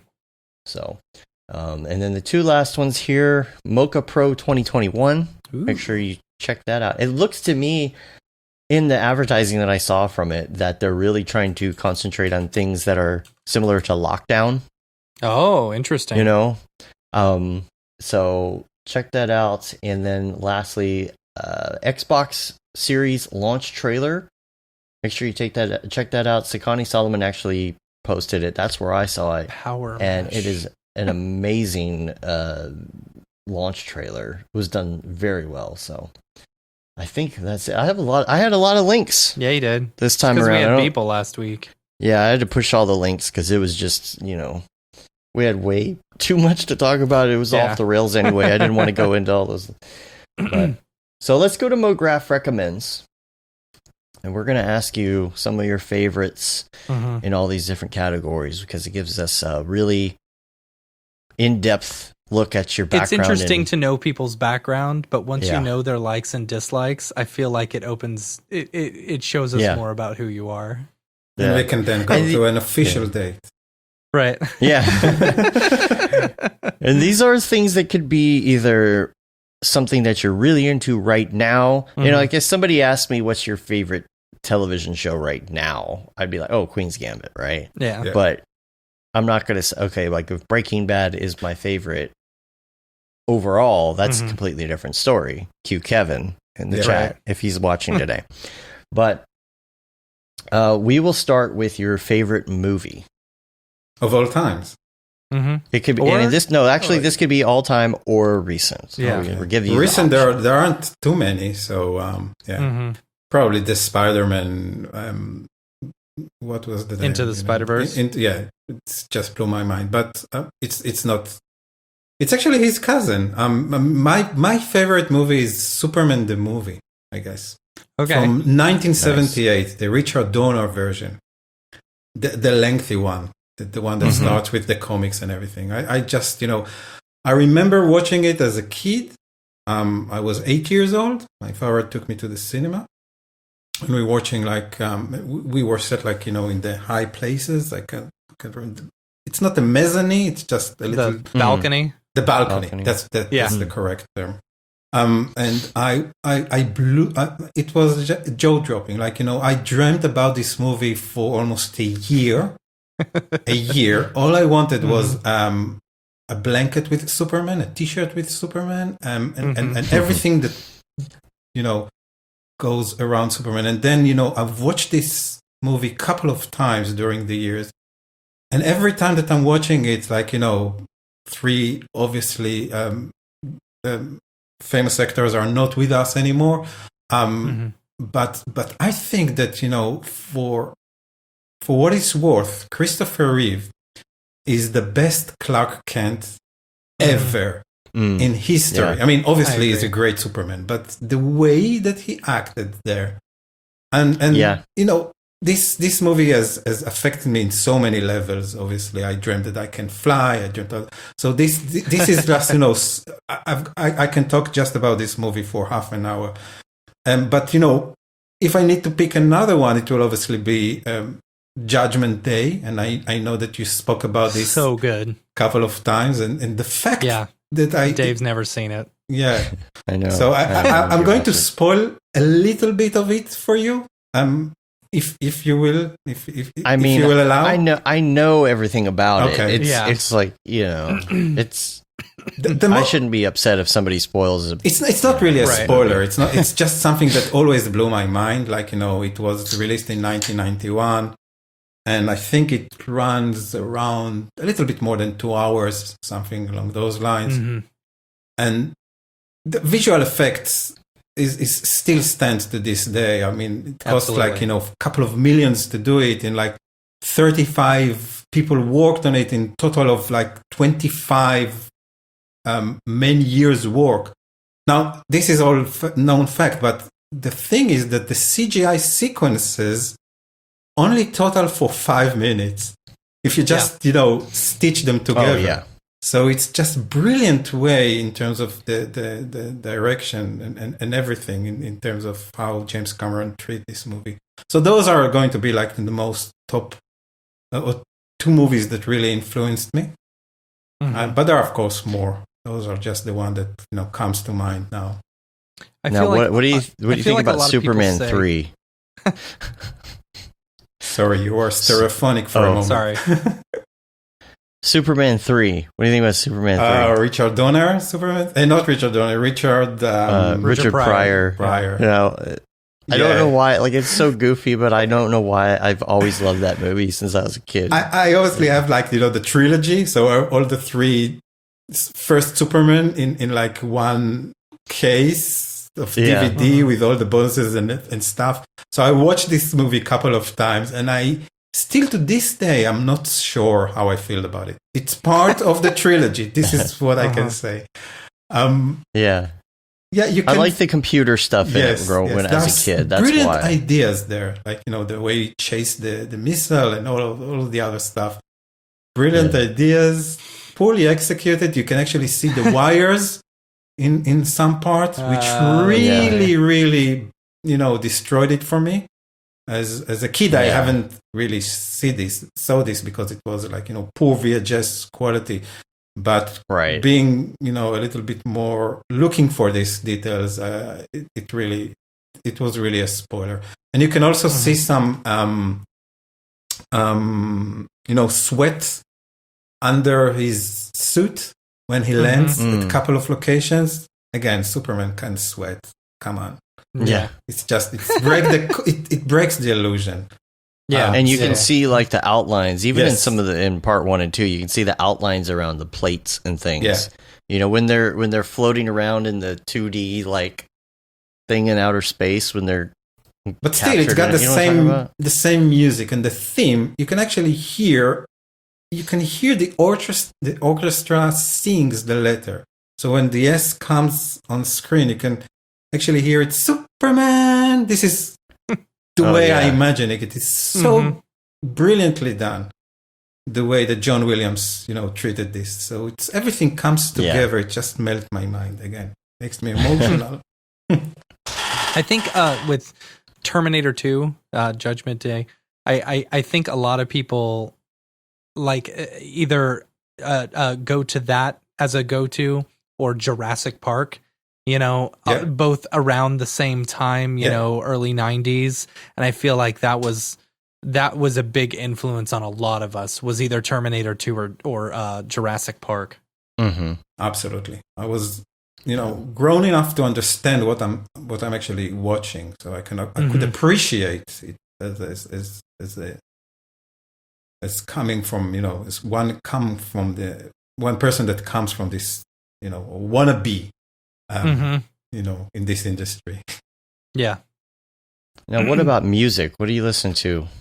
Oh, music. This is a difficult question. I mean, I used to be a DJ for a long time, so I still have my Technics 1200 turntables downstairs, and tons of maxi singles from the 80s. So I can again talk hours and hours. So, but I have a great, or what I consider to be a priceless new wave maxi single collection from the 80s.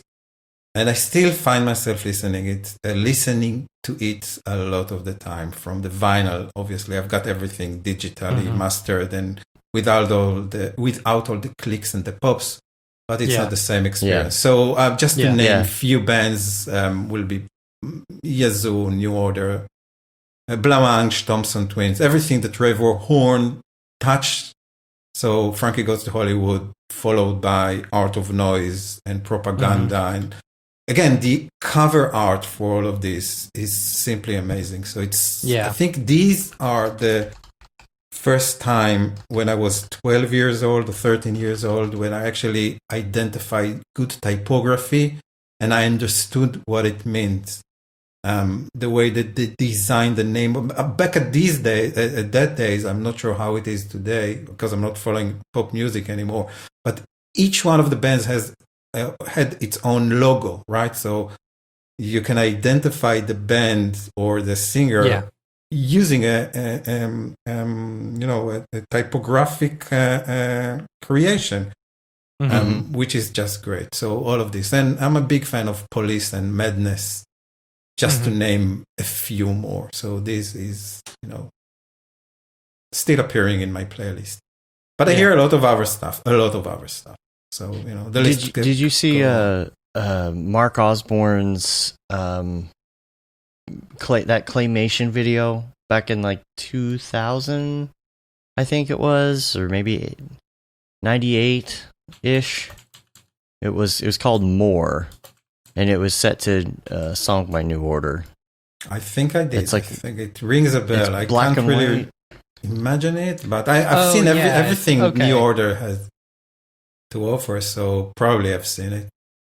It's like a gray world, super gray world claymation. It's classic claymation. Like, I mean, when I saw this a long time ago. The goggles when it came that out, he wears. Yeah. And so, like, he creates these VR goggles, and it makes the world just like through rose-colored glasses and stuff. Yeah, yeah, because it helps him feel better about the world because he's working in a dead-end job. Yeah, and then it kind of comes full circle in the end because he invented those goggles, and then now he is the CEO of this giant corporation, and he's whipping everybody into shape to produce these goggles, and he becomes what he The thing that he what hated. the thing he hated in the end. Wow, it sounds so familiar, but then again, I can't really put my finger on it. I need to recheck it. So thank you for this wonderful. Yeah. The thing with admiring the 80s is that nothing new comes out. So thank you for pointing this to me. A new thing from the 80s or the 90s, I'm going to squeeze it in, that I somehow missed.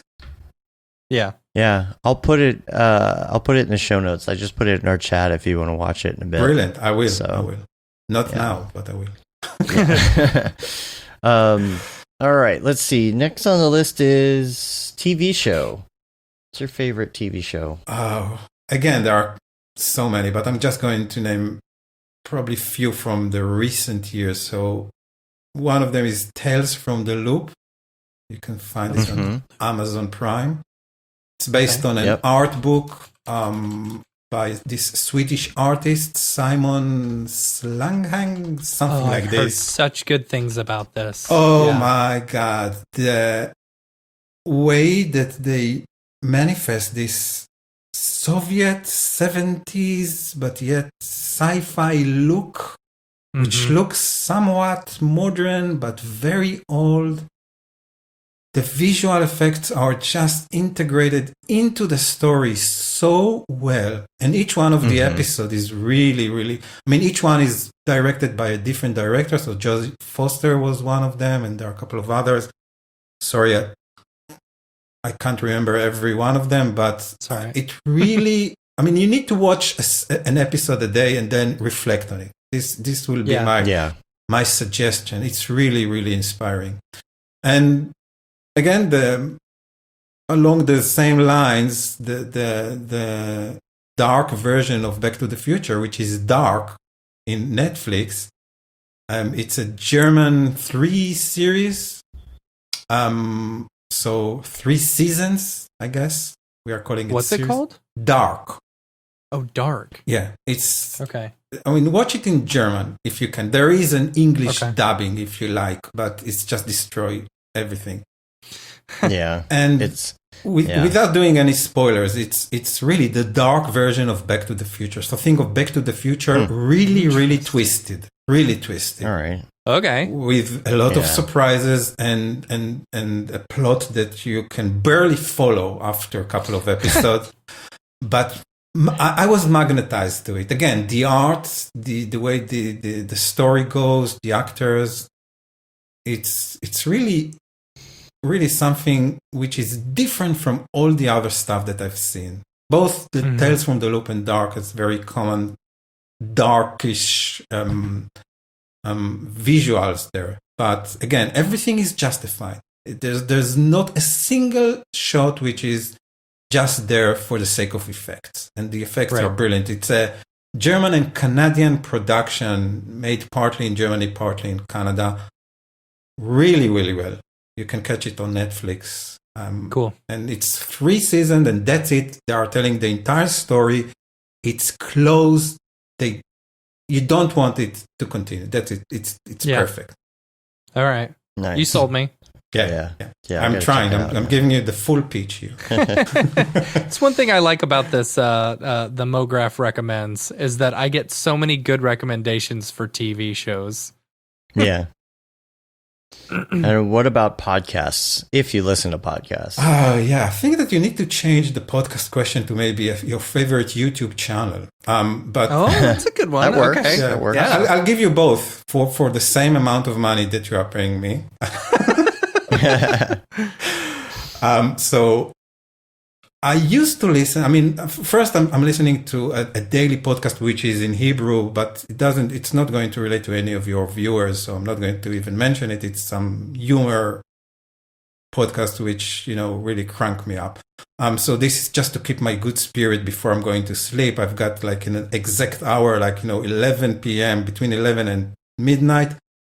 I'm devoting an hour to laugh every day. Okay. And every day I'm succeeding. And if for some reason I'm tired, I'm going to catch it the next day. So it's a daily thing. 5 days, anyhow. Doesn't matter. So just find something that makes you laugh. This is the conclusion. But there is, there was a podcast that I was listening to it's called Making History. Again, there was an English version and an Hebrew version. It's some sort of a science and history podcast. I think the current one, or the most equivalent current version that I found, was Revisionist History by Malcolm Gladwell or something along those lines. Sorry if I'm not pronouncing it correctly. But it's like tiny stories from the history of humankind, which nobody knows about, but really makes you think about how people are, influenced by great decisions, or like things that we are taking for granted. For example, building tunnels underneath rivers. Who came up with this idea, and how many times they failed before? And the story about the father and the child that, it's just running in the family. Or there's there was an episode about this glass museum. It's a museum right now in Boston, in Harvard, about this father and son that, they died with the technology of how to create vegetables and all of this kind of stuff for the purpose of teaching. But no one knows how they did it, and it's just telling you all the bits and pieces about it. So this is it. Revisionist History, Malcolm Gladwell. Very interesting. And YouTube channel, because this is, you didn't ask for it, but here it is as a bonus. There is a great YouTube channel called TechMoan. It's run by this British guy from Manchester called Matt. And he's basically showing you stuff from the 70s, like, good old electricity stuff. It can be a boombox from your past, or it can be some obscure vinyl record or whatever. Like, he's got more than 1 million followers now. These days I'm following him from the early days. And I really I have this tendency and magnetism to this old tech, which I really loved as a young kid. Obviously being a DJ and chased after good hardware, and are not doing it the same way they did back in the 70s and 80s. So, this stereo hi-fi gear. So TechMoan, check it out if you're into these things. Okay. Cool. Now, what about favorite plugin? I think this is going to be a good one. I actually thought about it. So there are there are obvious choices, and there's the one that I actually use, right? So the most used plugin by me is not you may be surprised, but it's actually After Codec, which is an extension to After Effects, which allows you to save an MP4 file without going to the long journey of using Adobe Media Encoder. So this is my most used plugin, but my most loved plugin is an extension. It's by Battleaxe. It's Overlord. And this is the missing link between Illustrator and After Effects. This should be built into the application as far as I'm concerned. But, I agree. It is so good. It's amazing. It's amazing. I'm using it almost every time that I'm opening After Effects, and I'm opening After Effects a lot. So, and there are also the obvious ones, Real Smart Motion Blur, Trap Code, all of those things, Element, use them, love them. Now, what about headphones? I think this will be a good one. You're kind of an audiophile, right? I am an audiophile. So I've got, again, I need to think about which one will be my number one, and I guess I'm just going to show it to you. These guys, these are the Sennheiser Momentum. They're pretty. This is the wireless edition, but they are coming in all sorts of flavors. And I will argue that these have the best sound to my audiophile ears. Really love the Sennheiser attention to details and the foam, and it's just brilliant. The way you need to actually plug them, not use them as a wireless headphones, obviously, to enjoy the full spectrum of what they have to offer you. And then every time I'm putting something else on my ears, doesn't matter if this is the Sony or the Bose or the Klipsch or the Jabra, and I have all of these, but I've chosen to show you the Sennheiser. I think that Sennheiser has the edge. They look very classic. They are. They have a very classic look. They look great, and I'm just going to show them again for those of you who are watching the live feed. And that is great. Yeah, that's the way that they slide up and down. That is a very classic headphone. And they also fold, which is that's nice. a bonus. This is the newer version. The previous one didn't. Leather. Yeah, the leather, real leather. Nice. So you can actually run with them, sweat with them. You can boost Superman with them, and they're still going to survive. Now, what about your favorite go-to app on your phone? What's your muscle memory app? It must be Filmic Pro. Oh, yes. Oh, okay. I'm loving that. It takes some great the amount of options. Oh my god, that you have, and now you can do 2 cameras at once. Yes, right? Yes. It's really amazing. I mean, the way that you can control the bit rate, focus, exposure, aspect ratio, frame rate, audio, arcs, everything. Even comes with flat log curve, histogram. And clean HDMI, if you want to use it as a wireless, not wireless, like an ISO camera. Yeah, exactly. Yeah. So you can do it, and everything is baked into the camera app, compared to the original. And I think you can now get it for both the iPhone and Android. It's $15, something like this. Yeah. But everything is being controlled from the app itself. So this always bothered me with the camera app on the iPhone, that you need to go to the settings and then go to the camera and then choose your frame rate or whatever. Yeah. Instead of doing it from the camera. I mean, I'm already shooting stuff. Why do I need to go out there? Yeah. So it is my go-to, and it's amazing what you can achieve with iPhones these days. Yeah.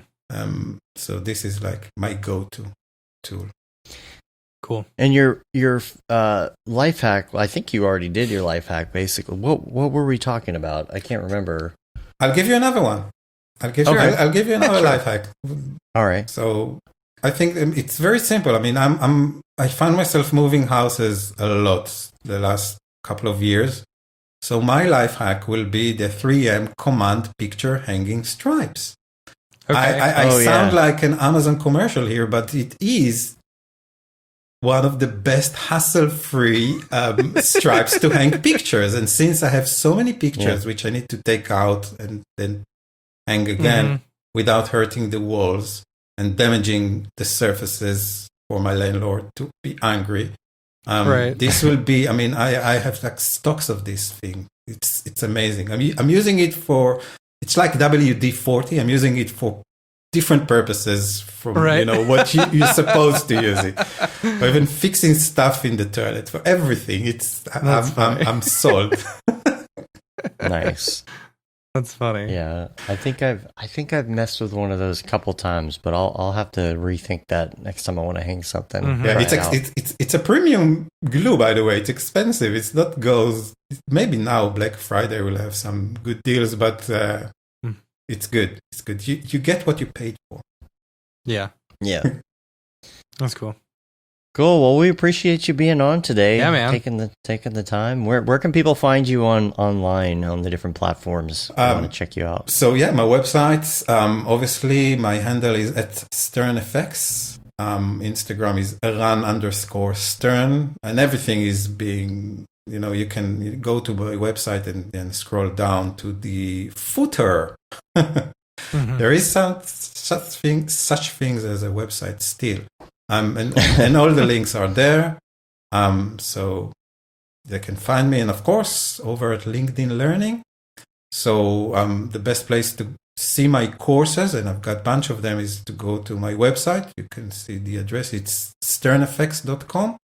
Press on English if you are an English speaking person, and then on the word courses, and it will take you to a world of motion graphics, Cinema 4D, Illustrator, and After Effects,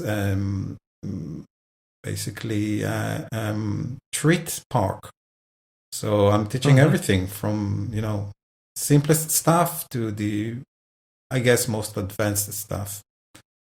I think everybody can find something that they can, learn. There's always something new to learn. Yeah. This is my motto. Yeah. Cool. Awesome. Well, yeah, we appreciate it. We're going to get out of here. You can rate us on iTunes, leave a review. Helps get our ratings up. Also, if you subscribe, helps get our ratings up. You can subscribe to our newsletter as well, which I still haven't put out yet. I'll probably put out next week because I don't want to do that during Thanksgiving. Yeah. Nobody's reading their email this week. Right.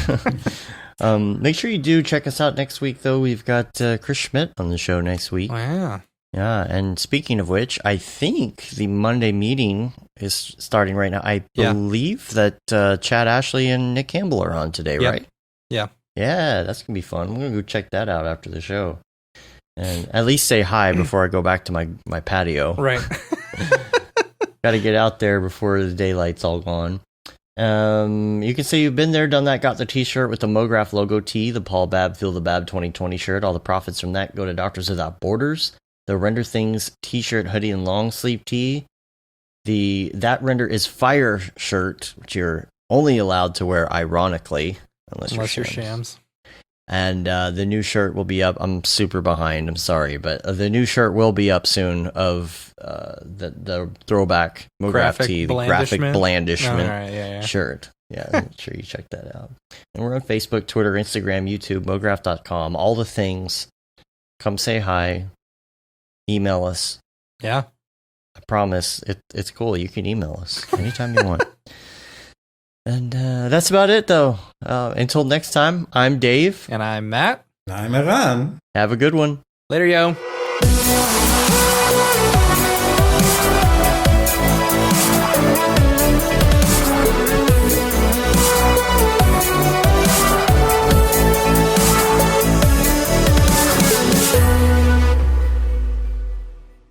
It's pretty good, I guess. Mograph.com, an online resource for motion graphic artists. Start your week with the Mograph podcast. Industry news, interviews with your favorite artists, and terrible humor. Watch live shows and interviews from Mograph events like NAB, SIGGRAPH, Half-Res, and local meetups.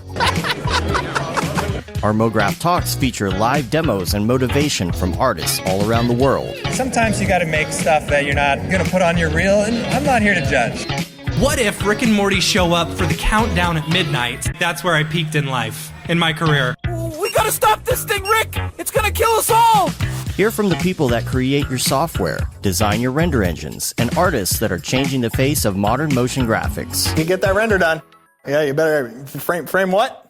Mograph tutorials and online classes will teach you about Cinema 4D, After Effects, as well as other popular software and render engines. Throw in the HDR Studio, take the render settings, pick the HDR, put in a reflection, and gorgeous. Branch into new software. Learn time-saving tips, techniques, workflows, and lessons that'll keep you up to date in the world of motion design. Oh, brother, those are some of my favorite elves. I love projects that scare me. When our art director comes to us and asks for something that I had never done before, man, it gets me pumped. Join the conversation in our live sessions. Check out our plugins or join the hundreds of daily active users in our Slack channel for technical help, advice, contests, or just to joke around. Real nice banana. Yeah, that's so funny. All right. I'm going to live forever. Subscribe today and get the latest updates on our YouTube and other social media channels. Take all your dreams and just do it! We don't care how you get here, folks. Just get here. Subscribe to Mograph.com.